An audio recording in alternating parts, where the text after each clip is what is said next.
Good morning. Namaste. The light and love of the divine in me honors and greets the light and the love of the divine in each and every one of you here this morning. From our home to yours, we are sheltering today. And that's because we have a very special speaker this morning. Timber Hawkeye is going to be sharing his wisdom with us. And we're so grateful for that. I just want to spend just a moment, like we always do every week, and just share a little bit about who we are. And you kind of know who we are, but a reminder, we are a New Thought spiritual community in the lineage of Dr. Ernest Holmes.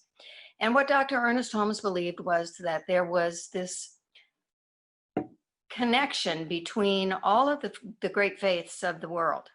And the connection was these spiritual principles, these spiritual truths that wove their way through all of those spiritual traditions. And he believed that if we could teach those few spiritual principles, then we would be able to master our lives and create a life that we wanted to live. We would be able to feel connected to the divine in a deeper way. We would be able to feel connected to one another in a deeper way, to nature, to all of life. And so he created this teaching called the Science of Mind, which we are in. And we focus on these spiritual truths, these spiritual teachings, and find ways to use the tools of these spiritual principles to help us weave our way through life. So we offer classes, we offer workshops, we offer Sunday gatherings like this. We offer private counseling. We offer prayer work because prayer is a vital part of what we teach. All of these different things we offer in an effort to help you or anyone who wants to learn how to use these tools to create the life they want to live. So we're glad that you came to be with us this morning. And whatever brought you here this morning, and wherever you go when this session is over, for this period of time, for this special moment in time, welcome home. We've been waiting for you. And so I'd like to begin this morning with just a brief invocation. And an invocation is just the recognition and the invitation and the awareness within us of the presence of God that is always there. And so if you're comfortable with doing so, you can just allow your eyes to softly close right where you are in the safety of your own home. And join with me in just taking a couple of deep breaths.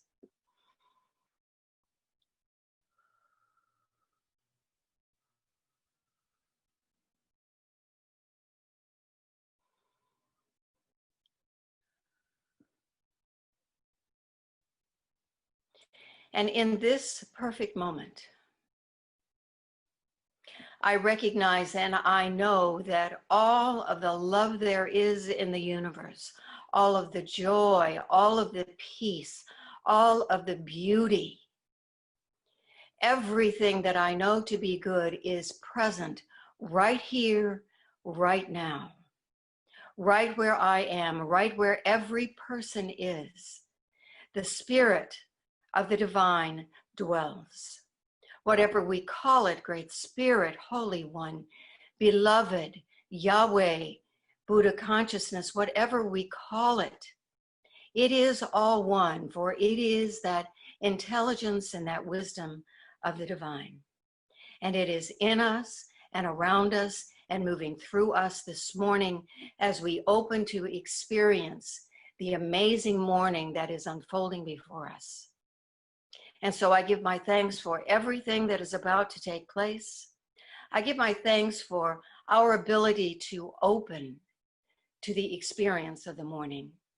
I give my thanks to Timber, who is bringing his beautiful consciousness and his message to our hearts and minds today. I give my thanks to the musicians who sing their music in order to lift us higher and higher. I give my thanks to those people who are working behind the scenes here to make all of it possible for us to do this on Zoom. And so knowing that we are all one and we are all in this experience right here and right now, I just let it all go knowing that it is magnificent. Knowing it is so, I simply say, and so it is. Amen.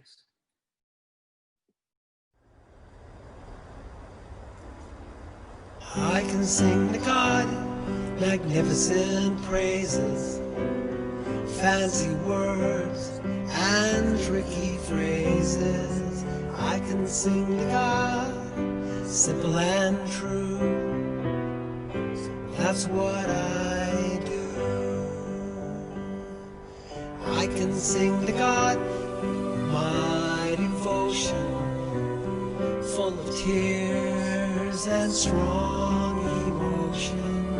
I can sing to God, simple and true.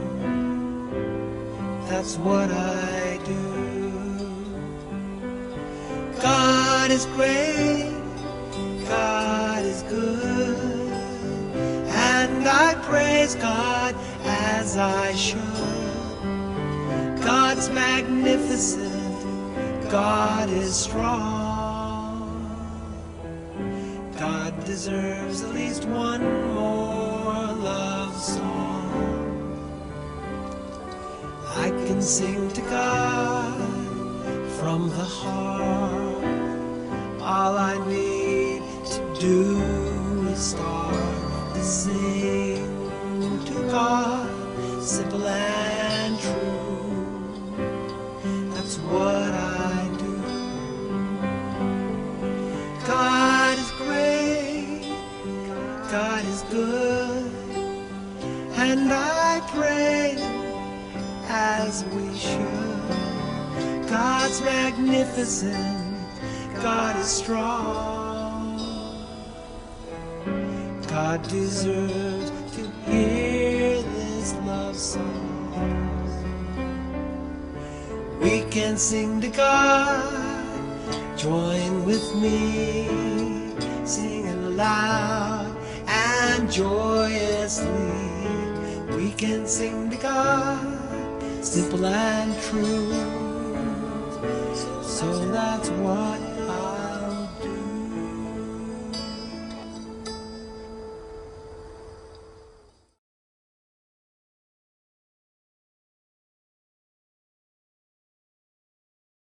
Hi, good morning, everybody. What a perfect song to bring us into what I wanted to talk about today, about whether we love God or fear God. And so writing a love song to God is actually perfect. I did want to start off by congratulating the 2 astronauts who left Earth yesterday. That was a very good choice. Very smart move. Many people come and tell me that they have tried and they failed at their many attempts to meditate because they couldn't control their thoughts. But the point of meditation is not to control your thoughts. It's to not let your thoughts control you. And I was having this discussion the other day, and this lady came up to me and she said, "Why wouldn't I want my thoughts to control me?" And that sparked this beautiful conversation about how many of our thoughts are truly, really our own. You know, when people tell me what they believe, I kind of brush it aside because I personally I don't care what you believe. Not to sound cold or insensitive, but like your beliefs don't make you a better person, your behavior does. So when people tell me what they believe, I just brush it aside and I ask the more important question of why do you believe what you do, and as of when? Like when did that start? When did you pick that opinion up, or that thought, that judgment, that belief? And I like following like the breadcrumbs to figure out where it all started, and then ask, okay, I understand why I started believing this when I did, but I don't understand why I still believe it. And so with everything that's going on right now, there are a lot of people who are living in fear. And so I kind of wanted to take a deep dive and figure out when I started living in fear, you know, to understand ourselves. We are often told that we need to look within ourselves, and And while that is helpful, I think there's a lot we can gain by looking at others, because we can learn a lot about ourselves from watching others. What we don't like about somebody else, for example, is often the very thing we don't like about ourselves, but are not honest enough to admit. So it really upsets us or irks us or annoys us when someone does it, probably because we also do it and we wish we didn't. I don't know if that makes any sense, but I wanted to follow this idea of where the parts of me that live in fear, where did that start? And I thought about being raised by very, very strict parents. Uh, they were very rigid. There was no positive reinforcement for when I was following the rules, but there was definitely punishment when I was breaking them. So my whole upbringing, and I'm sure many of you, was kind of set about how do I avoid punishment. It wasn't even so much about getting reward. It was just about not being punished.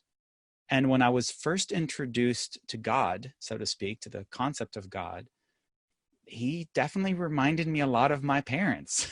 He was very quick to judge. I needed to follow a set of rules, and if I didn't, then I upset God. And I just like, I've got my parents. I don't need another one. Two is enough, And so there was this whole idea of being so afraid of disappointing others. And I spent so many years of my life in fear, and it wasn't necessarily visible from the outside, but it definitely fueled a lot of my actions. I was afraid of not being liked by other people. And I grew up in a small town where, it was 1 kilometer by 2 kilometers. And so the people with whom you were in first grade, you're going to be with them until you graduate high school. So if you make an enemy in the first grade, that person remains your enemy until you graduate high school. And of course, not just that person, but all of their friends and girlfriends and whatnot. Now, I feel like I got a kind of lucky break, a kind of reboot, because the first year of high school, my family and I moved to the US, and I felt, all right, great, I got a do-over. And then I lived in fear, like I need to be really mindful of how I present myself, because I really wanted people to like me.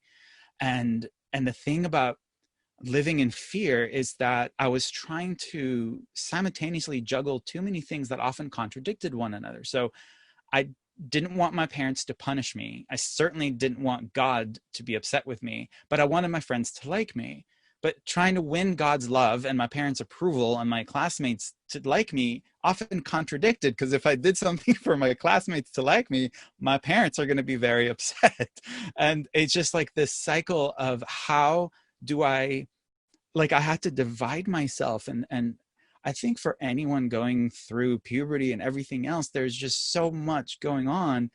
And there was so much fear underneath it all of trying not to upset them. And then, of course, we leave off to the workplace and we try not to upset our employer. And my gosh, there was just so much fear behind so many of my decisions. And I wasn't even aware of it at the time. I just thought I was doing what everyone else is doing. And, nothing makes us feel more alone than our secrets. That which we keep to ourselves makes us feel very, very alone, because we feel like we can't share it with anyone else. And then we live under the assumption that no one else is dealing with the same things we are. And feeling like I have to constantly fight for being liked, for love, for my parents' love, for God's love. And it wasn't until many years later that I realized that if I don't feel worthy of love, then I'll never experience love. Even when it's offered to me, presented to me, if I don't feel worthy of it, I don't know if I would even recognize it. I remember reading this book, the first time I read it, I was only 16, and this guy was talking about his wonderful relationship with his grandmother, who loved him unconditionally. And I was curious that if people were capable of love like that, then why isn't God? I thought, who told me about God? Who told me about this conditional love that God has for me, and that I have to work so hard to win God's approval? Well, it was the same strict parents and teachers who told me about everything else. So it made sense. Like I looked at God the way I looked at my parents, with fear. And if parents use fear to raise obedient children, then yes, we will do whatever we're told, but we will do it out of fear. We'll be terrified of our parents. I did what I was told, not because I loved or respected my parents and their decisions and their advice and their suggestions. I did it because I was scared of them. And if we do what we do in life, forget parents, but if we're scared of God and we do everything we do because we're afraid of God's punishment, and of course in Christian faith that the eternal damnation, that's a lot. So there's a difference, I think, with questioning where did my belief in God start? Who gave it to me? And then more importantly, why am I still carrying that belief, that viewpoint? And why can't God love me the way that grandmother and her grandson love each other? So it took some time to make peace and forgive my parents for doing what they did. They were probably raised the exact same way. I had to forgive myself for carrying that extra weight for as long as I have. And then I started thinking, like, how would life be different? How would God be different if he was more like a loving grandmother than a stern, grumpy old man? And I started loving God. I started just really creating a whole new image of God. And when I looked at myself through that God's eyes, I didn't see someone who needed punishment. I didn't see someone who was horrible and terrible and had to prove himself. I started understanding unconditional love. And I understand why fear works so well. Fear is an attempt to control people, because if you're afraid of something, then you would do whatever you are told. And that explained the commandments, that explained my parents' curfew, it explained everything. But I don't think I can live the rest of my life afraid that God won't love me for being who I am. I need to first feel worthy of God's love. I need to feel lovable regardless of what I have done. It's why I do so much work with inmates at correctional facilities across the country. The first thing we introduce them to is that who you are, it's not, you're not what you have done in the past. It's who you choose to become today. And it's kind of like moving to the US first year of high school. It's like, all right, let's do a redo. Let's figure out, who am I today? Am I lovable? And first I have to feel worthy of that love. First I have to believe in a God that is loving. So I of course, this is very challenging without sitting in a room with all of you and sharing the conversations that we normally do. But what I do love about congregations, about churches, about these groups is that we are all members of this community, and we get together perhaps once a week to remember God's love, to remind one another, and to come together to remember, not just with one another, but to remember with God. I don't know if that makes any sense, but it's kind of like we're on this, if you think of church, of congregation, of this community, of us right now in this room as a hub, and we are each individually, we each have, what do you call those leashes that you put dogs in? I know they're extremely controversial, the retractable ones where the dog can run as far as you want, but you can always like reel it back in. I'm assuming you're sitting there nodding, understanding what I'm talking about, but let's assume that we are all on this retractable leash, and we get together on Sunday and we remind one another of each other's love and love of God and all that. But on Sundays like that, and then after Sunday, we go off in our own direction like a puppy sniffing after whatever piques its curiosity. But on Sundays, the retractable leash brings us right back, and to remember, to remind us, to bring us back together as members, and remind one another of our worthiness of God's love, of our worthiness of loving ourselves.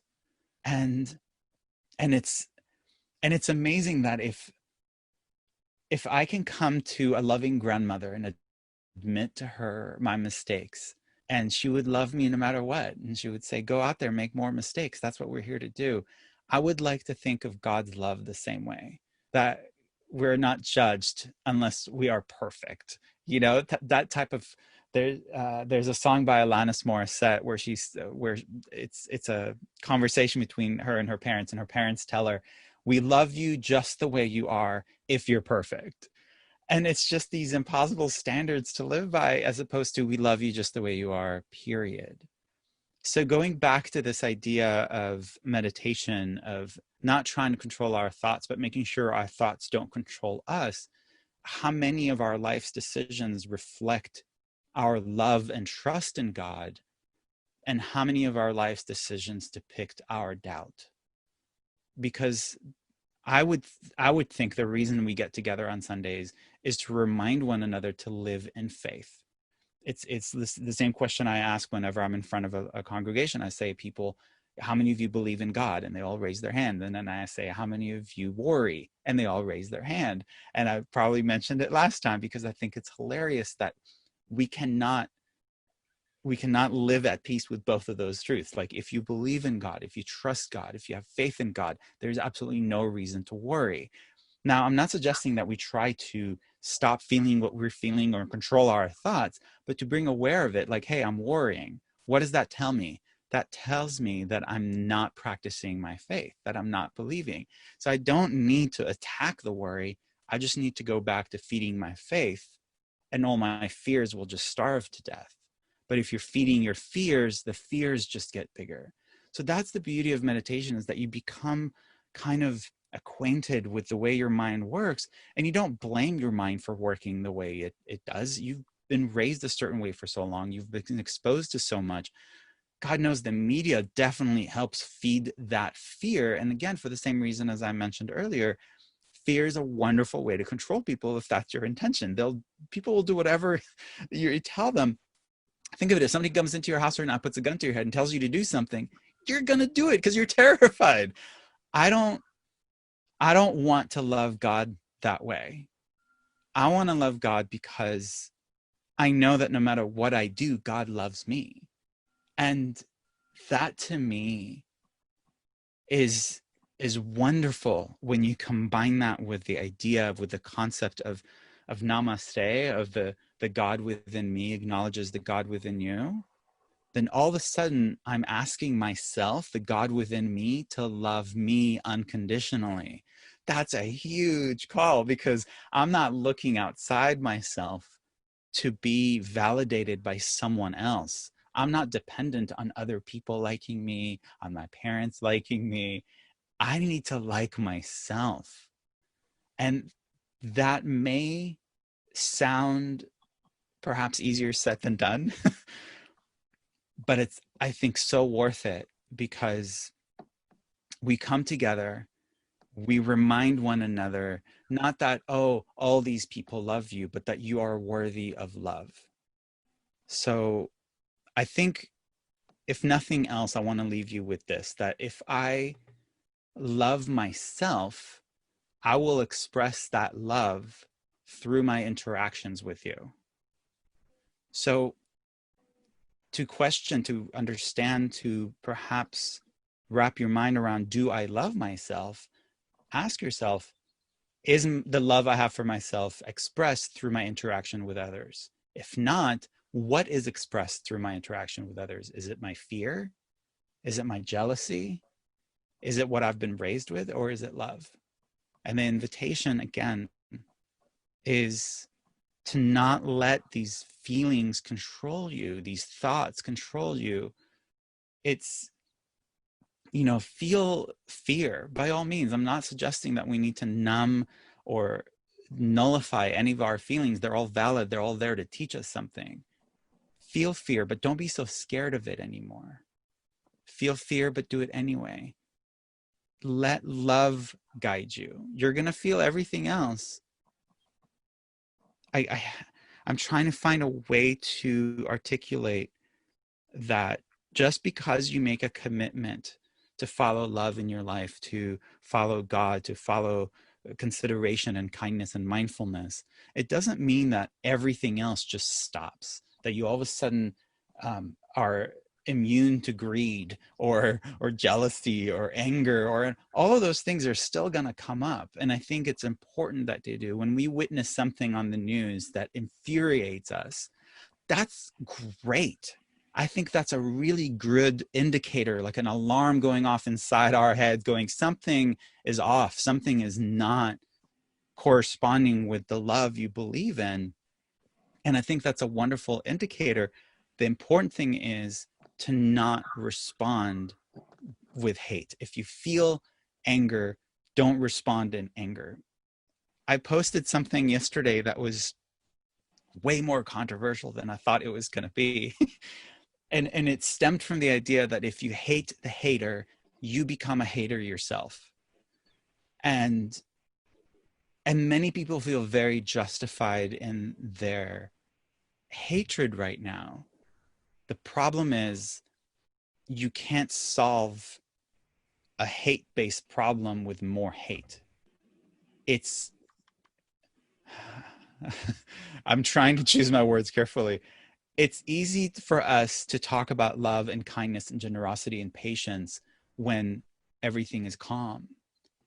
But the moment we're in the middle of a storm and someone says, you're going to get through this much better if you're calm, those who are not calm are going to get very upset with you for telling them to calm down because everything's in turmoil. And yes, I'm not going to deny that everything's in turmoil. I'm not suggesting that we, cover our eyes. I do believe that we will see things more clearly if we at that moment go back to love, go back to calm, go back to what we've been practicing in meditation. So again, I'm going to leave you with this. If you love yourself, you will express that love through your interaction with others. So right now, with everything that's going on in the world, yes, it's easy to look and judge how other people are treating others. I ask you, look at yourself. Examine whether you expressed your love through your interaction with others or if you're expressing your fear, and decide for yourself what kind of life you want to lead. Because the God in me acknowledges the God in you, and they're kind of winking at each other and they say, I see you. So thank you guys. Namaste.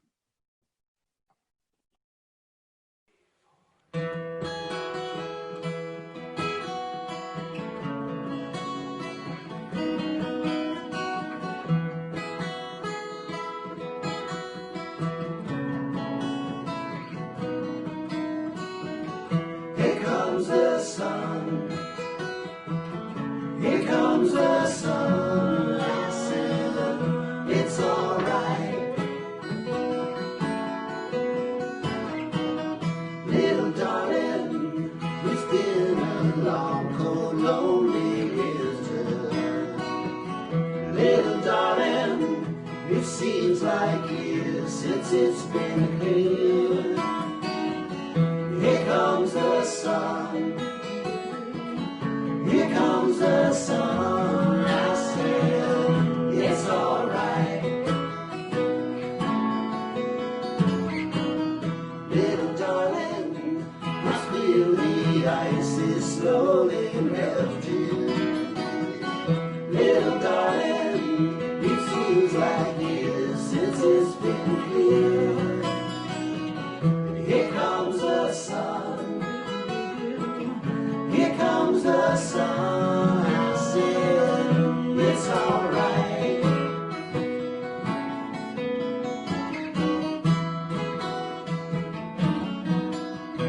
Sun, sun, sun, here it comes. Sun, sun, sun, here it comes. Sun, sun, sun, here it comes. Little darling, I feel the ice is slowly melting. Little darling, it seems like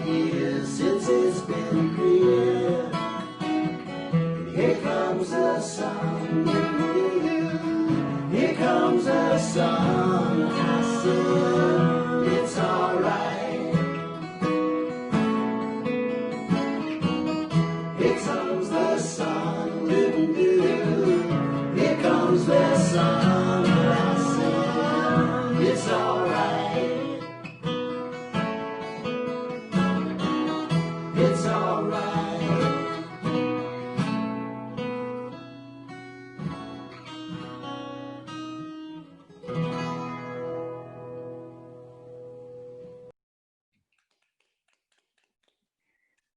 Thank you. Thank you, Soulshine. And thank you, Timber. That was wonderful and very, very timely. It was amazingly timely. I do have a couple of announcements that I need to make. First of all, I want to thank everybody who has continued to support Awakening Ways financially so that we can be remain current on our expenses. I also want to let you know that on Thursday, June the 4th, that would be this coming Thursday, we're going to have a giant spiritual book sale at our office from 12 noon to 2 p.m. Check your email tomorrow morning for more information. So if you're looking for some new books, plan on bringing your credit card or your money and your face mask and come to Awakening Ways. It's going to be outside. It's going to, yeah, That I know. table outside. I know.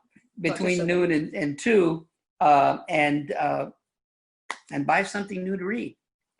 I also want to thank all of you who were part of the 40 Days of Grace, and thank Reverend Dr. Terry for producing all of those. It was wonderful. And beyond that, I want to let those of you who have requested that we be able to continue the videos as we move back into the pavilion to know that I've been over at the pavilion, been working with the lighting that's in there and so forth, and believe we have figured out a way to continue to do the videos once we get back into real life. So with that, I want to invite you to just get quiet for a moment.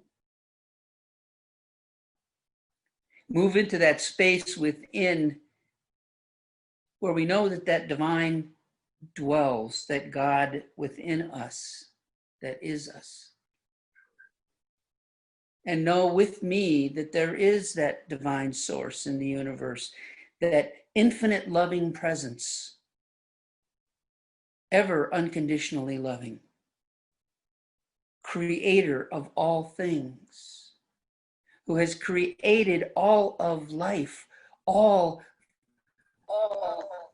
being in the universe. Know with me that each of us is part of that life, part of that loving presence. It moves through us as us. It surrounds us. It is all around us. There is nowhere that we can go that God is not, for we are the living presence of the divine ourselves. And that love of God, that unconditionally loving presence, is within us, whether we're able to acknowledge it or not. And so right now in this moment, with all of the turmoil that is going on in our country,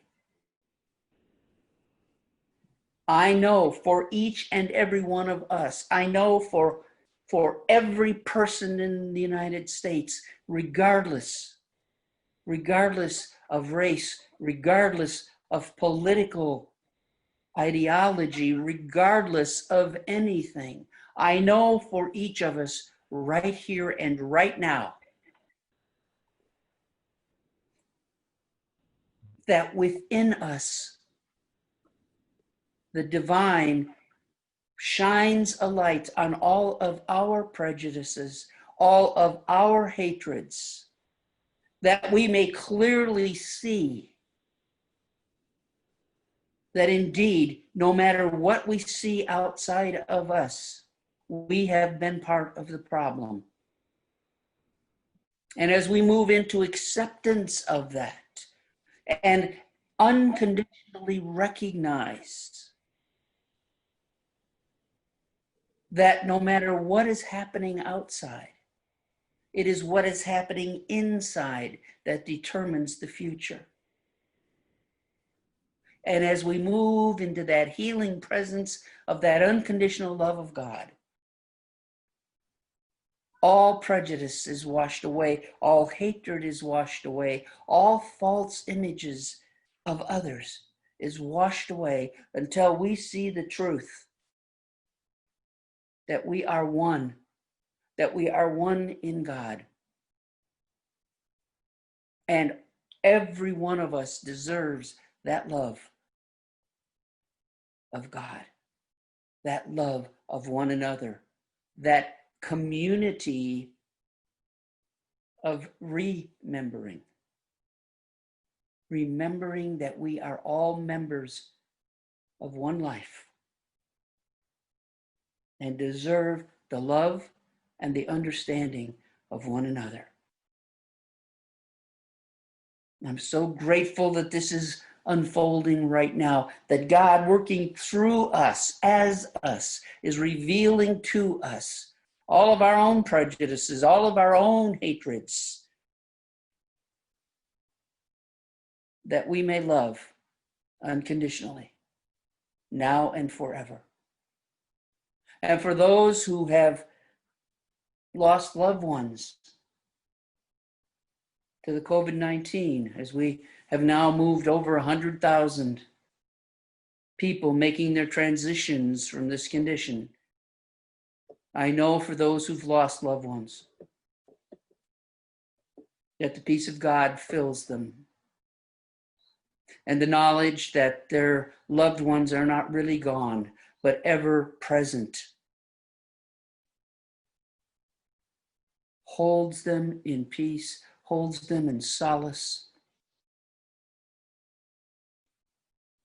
and serenity as they move through this experience. For we are all going through the experience of loss. And we all need that divine love and that divine solace as we go through it. And I accept it right now for each and every one of us.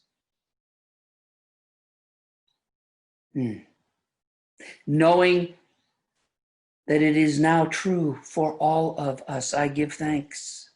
Knowing that all prejudice and hatred is washed away, I give thanks. Knowing that all love and solace is carrying us, upholding us as we move forward in this experience.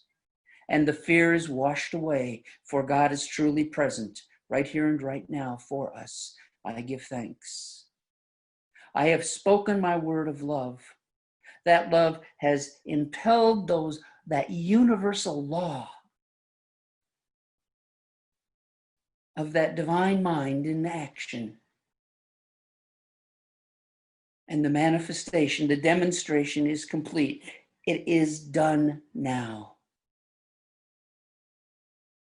And knowing that is so, I release and I let go. And I say, and so it is. Amen. So it is. Namaste. Namaste. Bless you all as you go through your week. May you walk in peace. May you walk in that unconditional love that Timber talked about. And may you be safe and well until we meet one another again.